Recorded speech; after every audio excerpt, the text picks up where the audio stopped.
we'll guide you through how to download Paint.net for free. If you find this helpful, consider subscribing and liking the video. First, go to your web browser and type in getpaint.net to access the official Paint.net website. Once there, you'll see a big blue button that says Get It Now. Click on that, and you'll be redirected to a page with different download options. Look for the free download link, which is usually located just below the Microsoft Store option. Click on it, and you'll be taken to a page that lists out the free download options. Scroll down a little until you find the .dotpdn download link, which is the direct download from the official site.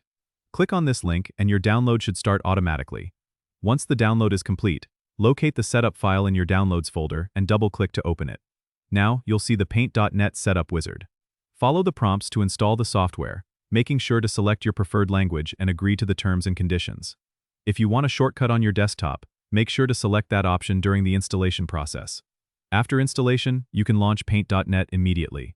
You'll have access to all its features for free, which is perfect for editing images or creating new ones.